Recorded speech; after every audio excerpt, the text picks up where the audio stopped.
Arestado ang isang lalaki nagsusugal sa Caloocan at nahulihan din umano ng hinihinalang shabu. Inaresto rin ang kanyang misis na nagtangka umanong suhulan ang mga pulis para palayain ang kanyang asawa. Laging una ka sa balita ni Bea Pinlac, exclusive. Nakangiti pa ang babaeng ito. Ilang segundo lang matapos niya suhulan umano ng 3,000 piso ang pulis na to sa Bagong Baryo, Caloocan. Na-aresto namin kayo sa salang bribery. Pero natanggal din agad ang ngiti niya nang hindi umubra ang kanyang alok at arestuhin siya ng pulisya. Kasama niya ang 2 pang babae na pinakawalan din kalaunan.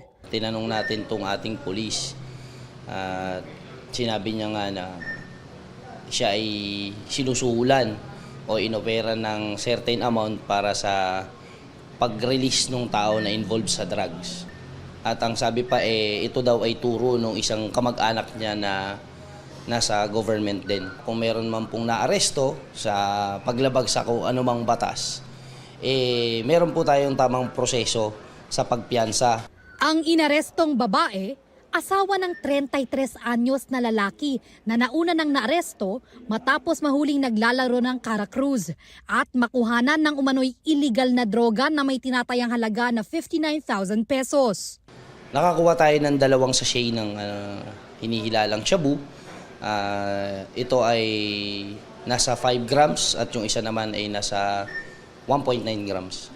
Hindi nagbigay ng pahayag ang babae.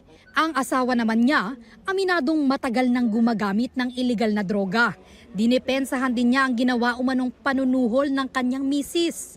Naan lang ng katawan ko, hinahanap. No? Alam po niya kasama niya. Tinatago ko po. Natataranta po siguro siya. Gusto niya akong ilabas kaya nagawa niya po siguro. Walang inirekomendang piyansa sa mga kinahaharap ng mag-asawa. Bukod sa illegal gambling, reklamong paglabag sa Comprehensive Dangerous Drugs Act ang isinampa laban sa lalaki at corruption of public officials naman sa babae. Ito ang unang balita. Bea Pinlac para sa GMA Integrated News.